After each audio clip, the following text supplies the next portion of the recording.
Salut à tous, c'est Jérémy et aujourd'hui on se retrouve pour parler compléments alimentaires, lesquels prendre, lesquels sont indispensables et savoir s'ils sont compatibles.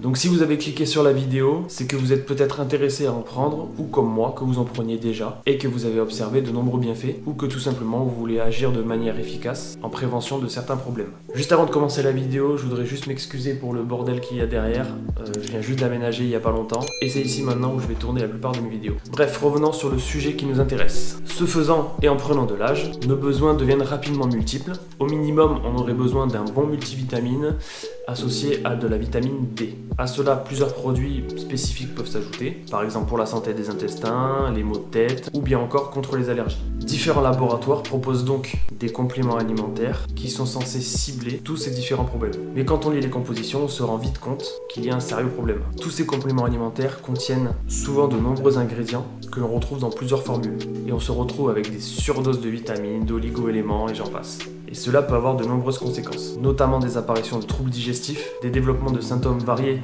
liés à cet excès, ou bien une nocivité à long terme liée à certains composants, comme par exemple le fer, le cuivre, le manganèse, qui sont en fait accusés d'augmenter les risques de cancer et de pathologies cardiovasculaires. Et malheureusement, les vendeurs de compléments alimentaires n'indiquent jamais quels sont les compléments qu'on peut prendre ensemble. Donc il faut regarder la composition de chacun d'entre eux, et la plupart du temps il est impossible de les allier entre eux, ou du moins en même temps, puisque ces formules ne sont pas pensées pour être complémentaires. Donc quand je dis ça, bien évidemment, c'est pour parler de compléments alimentaires de la même catégorie. Par exemple, pour un multivitamine, il peut être complémentaire avec le magnésium, lui-même compatible avec les oméga 3, et le même compatible avec certains probiotiques. En revanche, comme je vous ai dit, on ne peut pas cumuler deux multivitamines en même temps. L'un remplace l'autre, c'est logique. Ou on ne peut pas consommer un multivitamine avec une autre vitamine, excepté la vitamine D, mais ça j'y reviendrai après dans les compléments alimentaires essentiels. Donc pour prendre l'exemple de la vitamine C, elle ne sera pas compatible à mon sens avec un bon multivitamine. Il faut quand même savoir qu'en France, une personne sédentaire aurait besoin de 90 mg à 120 mg de vitamine C par jour. Si vous voulez un exemple, le kiwi fait à lui seul 92 mg. Donc pour une personne sédentaire, c'est limite la seule source de vitamine C qu'il a besoin dans une journée. Après, bien sûr, pour un sportif, c'est beaucoup plus. Ça serait entre 500 mg et 1000 mg par jour. C'est pour ça qu'un bon multivitamine est essentiel, couplé à une bonne alimentation. Donc comme je viens de vous dire, la carence en vitamine C n'existe pas pour une personne sédentaire, à condition qu'elle ait une alimentation saine et équilibrée. C'est un mensonge de la société qui a toujours voulu nous faire croire ça. Exactement. Menteur, pharisien. Mais c'est faux, c'est ce qu'on appelle l'effet placebo. En fait, on a souvent allié la vitamine C à la fatigue. Ça a dû vous arriver, tout comme à moi, que nos parents nous donnent du Berocca quand on était petits. Pour revenir sur la fatigue, il est vrai que certains compléments alimentaires peuvent aider à réduire cette fatigue, notamment le magnésium, la mélatonine ou bien encore la glycine. Mais dans la plupart des cas, cette fatigue peut être liée à un surentraînement pour les sportifs, ou bien à une mauvaise alimentation, un manque de sommeil, un mauvais sommeil également, le fait de regarder les écrans avant d'aller dormir le soir, le stress, un travail physique et j'en passe. Et si vous voulez un conseil cadeau, fiez-vous à ce qu'on appelle l'horloge biologique. Vous en avez sans doute entendu parler, je vous mets une petite image juste ici. Il faut savoir qu'on est à peu près tous pareils, on est à peu près, je dirais, entre guillemets, programmés pour nous coucher à une heure et nous réveiller à une autre. Et vous allez voir que grosso modo, si vous vous couchez tôt et que vous vous levez plus ou moins tôt, vos problèmes de fatigue seront réglés pour la plupart d'entre vous. Pour les personnes qui seraient tentées de consommer ces vitamines en excès, attention, mis à part la vitamine C, ça ne vous servira à rien d'en prendre plus, il n'y a pas de réel danger, mis à part de faire un trou dans votre portefeuille ou un trou dans votre caleçon si vous voyez ce que je veux dire. Parce que, croyez-moi, si vous êtes en excès de vitamine C, ça va partir illico presto dans les toilettes. Donc gardez vos sous-sous dans la popoche. Vous allez en faire quoi? Vous allez les placer? Dans la popoche. Voilà, les sous-sous dans la popoche. En revanche, pour les vitamines A et E, des chercheurs ont plus ou moins montré que ça pouvait déclencher des maladies graves comme les cancers par exemple. Quoi qu'il arrive, si vous regardez cette chaîne, c'est que vous êtes sportif, enfin je pense. Donc rassurez-vous, vous êtes quasiment en sous-dosage dans toutes les vitamines. C'est pour ça que maintenant, on va passer aux compléments qui sont dits indispensables pour le sportif, pour ma part. Donc pour moi, le premier complément alimentaire indispensable, c'est un multivitamine de qualité. Donc je précise bien, ce complément alimentaire est indispensable pour le sportif.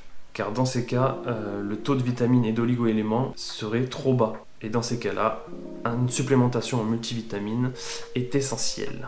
Donc pour bien choisir ces multivitamines, il y a 3 règles de base. Il ne doit contenir ni fer, ni cuivre, ni manganèse. En fait, ces minéraux peuvent exercer des effets oxydants lorsqu'ils sont pris sous forme de compléments alimentaires. Deuxièmement, il ne doit contenir que des vitamines naturelles. Sauf si, comme la vitamine C, la forme synthétique est identique à la forme naturelle. Ça n'a pas vraiment d'importance. Et troisièmement, les substances doivent être présentes à des dosages modérés. Il faut savoir que très peu de compléments alimentaires répondent à ces exigences, et la plupart des gens croient toujours que moins c'est cher, mieux c'est, plus c'est concentré, plus ça sera efficace. Donc bien évidemment, il n'y a pas de partenariat ou quoi que ce soit au placement de produits. Moi j'ai choisi ceux du laboratoire Unae, donc je ne savais pas si vous connaissez Julien Vénesson, et je peux vous garantir que c'est les meilleurs du marché. Certes, elles sont un peu chères, comparées à ce que vous pouvez trouver, c'est sûr, mais il faut savoir qu'il y a la vitamine D qui est offerte avec. Ensuite, le second complément alimentaire indispensable est la vitamine D. Donc, quel est le rôle de cette vitamine D? Elle permet une absorption optimale du calcium, mais aussi du magnésium au niveau de l'intestin et régule leur fixation sur l'os. Elle diminue également la perméabilité intestinale. Elle diminue le risque de maladies auto-immunes et elle stimule le système immunitaire inné pour produire des peptides antimicrobiens. Donc il faut savoir que la vitamine D elle est produite lors de l'exposition à des rayons UV. En France, il y a suffisamment d'UV entre les mois d'avril et octobre, et 15 à 20 minutes d'exposition par jour suffisent pour avoir la quantité nécessaire au bon fonctionnement de notre organisme. Quand je dis 15 à 20 minutes d'exposition, c'est à poil quoi. Il faut pas qu'on ait de vêtements sur nous, comme si vous étiez à la plage en fait, en maillot de bain, pour vraiment faire le plein. Donc aujourd'hui, il faut savoir que ça fait toujours débat.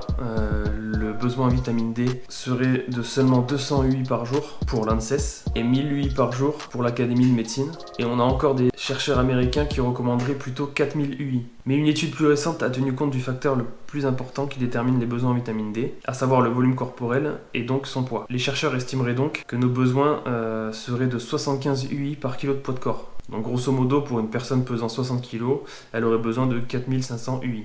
Donc c'est pour ça que je vous recommande exactement la même vitamine D avec le multivitamine que je viens de vous conseiller juste avant de chez Unae, parce qu'elle est notamment 100% végétale à base de lichen ou lichen, je ne sais pas comment on dit. Et croyez-moi, c'est beaucoup mieux d'en prendre tous les jours à petite dose. Donc là ici c'est 4 gouttes par jour et il y a 500 UI par goutte. Donc on sera à 2000 UI par jour. Ce qui est quelque chose de beaucoup plus naturel quand vous étendez dans le temps. Contrairement à quand on va chez le médecin et qu'on demande une cure de vitamine D, je sais pas combien font les doses qu'ils nous donnent dans les flacons, mais elles sont énormes en fait. C'est-à-dire que notre pic, il monterait d'un coup, après il redescendrait, il remonterait, il redescendrait.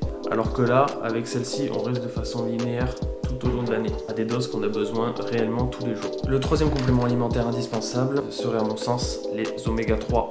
Il faut savoir que de nos jours, la majorité des personnes, si ce n'est toutes les personnes, ont une carence en oméga 3. Du fait que nos oméga 6 sont beaucoup plus élevés que ces oméga 3. Même moi qui mange beaucoup de poissons 3 à 4 fois par semaine, je me supplémente en oméga 3. Donc je n'imagine même pas pour les personnes qui ne mangent pas de poisson, qui n'utilisent pas d'huile d'olive par exemple. Plusieurs études ont en effet montré que ces graisses pouvaient accélérer la synthèse protéique et limiter le catabolisme, à la manière d'une hormone, et donc accélérer significativement les gains de masse musculaire. Bien entendu, ces oméga 3 ont des effets bénéfiques sur la santé, comme une limitation des risques cardiovasculaires. Pour les oméga 3, je les prends chez All Musculation, parce que tout d'abord, ils sont fabriqués en France. Je sais la traçabilité du produit, notamment par Ariel qui a travaillé pour eux. Et le quatrième complément alimentaire indispensable serait la glycine. Ça peut en étonner plus d'un, mais je vais vous expliquer tout de suite pourquoi. Il faut savoir que nos ancêtres, quand ils mangeaient des produits animaux, ils ne se contentaient pas de manger le muscle comme on le fait aujourd'hui. Ils consomment aussi des organes comme le foie ou bien la cervelle, qui sont d'excellentes sources de vitamines, d'acides gras essentiels, et des tissus conjonctifs, comme la peau, la moelle osseuse ou le cartilage.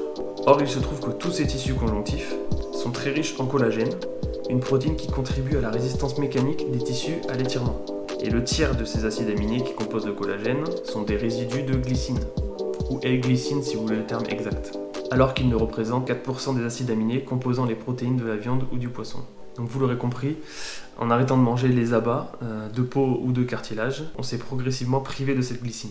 Donc d'après les études scientifiques et les chercheurs, si l'on souhaite combler ses besoins en glycine, il faut savoir qu'on serait en déficit de 10 grammes par jour.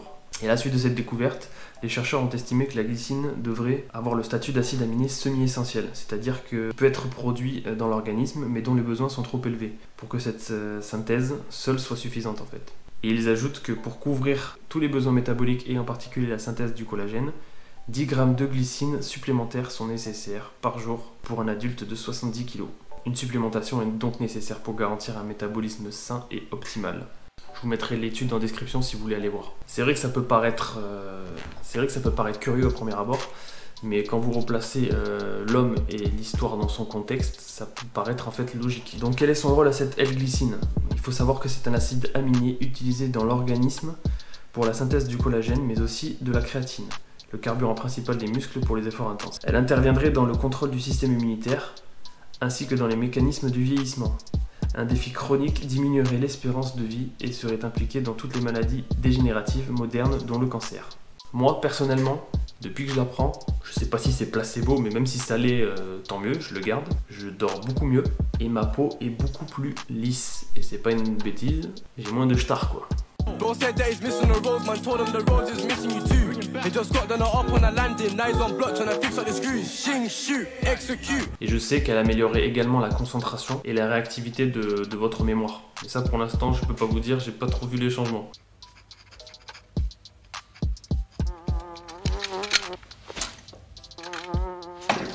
Bref, c'est pas une vidéo dédiée à la glycine, mais si vous êtes intéressé, comme je vous ai dit, je vous mettrai plusieurs liens dans la description. Le 5e complément alimentaire bonus, c'est la whey. Donc il faut savoir que c'est pas un complément alimentaire indispensable. Donc je la prends aussi chez Nutrimuscle, c'est de la native isolate. C'est celle que je digère le mieux en fait, parce que moi j'ai un système digestif qui est pourri. C'est la seule sur le marché que je digère très très bien, car elle est notamment sans lactose. Quand ils disent sans lactose, elle n'est pas vraiment sans lactose, mais elle est très faible en lactose.